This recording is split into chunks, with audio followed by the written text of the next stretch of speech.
very much on tobacco. In the meantime, General Motors is hoping natural gas is where it's at after temporarily laying off 1,300 Chevy Volt workers.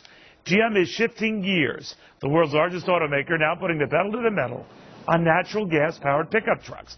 Natural gas is a whole lot less expensive than gasoline right now, and GM is hoping that'll be enough to get drivers to buy. To Republican Congressman and car dealer Mike Kelly. Congressman, what do you make of this move? And you know what? I'm wondering why it took so long. It's only been almost 3 1/3 years, and we're still looking for those green pipe dreams. But I got to tell you, it makes sense. And we've had natural gas cars for a long time.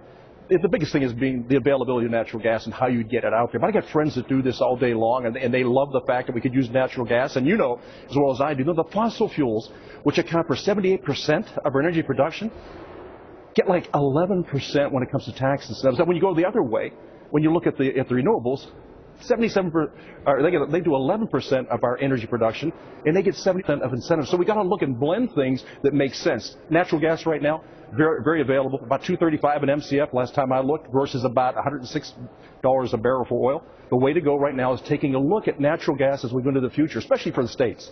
But if GM goes through with this, isn't it going to face the same quandary it had with this plug-in vehicle? There might not be the demand because, say what you will, of natural gas, and that was in great supply here. There aren't a lot of natural gas fill-up stations. You know what I mean? So yeah, we might get to that point. I know there are communities where city buses and all work by this, but they're few and far between. Won't GM face the same problems? Well, but don't you think, it's the economies of scale. I mean, gasoline was kind of a byproduct. We had so much of it when we were refining the oil back in the early days. They said, what are we going to do with all this stuff? Well, let's see if we can use it in an internal combustion engine. Bingo, we did.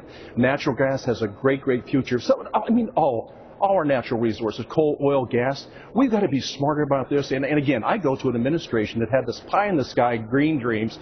Now, natural gas, clean burning, very, very good in the environment. No doubt. But do you think, Congressman, this is GM's way of telling the president in a polite way, look, we've given up on you. We're not killing the Volt, but we're certainly almost sidelining it, and we're looking at this as a more realistic future for us? Well, always a bridesmaid, never a bride. I think this is a president that would really love to be on the cutting edge of a lot of things. His dreams are way out there, but it doesn't fit what we actually have available right now. God's given us a lot of natural resources in this country. Let's make the most of what we have. Let the market drive the incentives and what we're going to do. I understand what you're saying. Sir, I guess what I'm trying to get out of you is whether GM just told the president where to get off.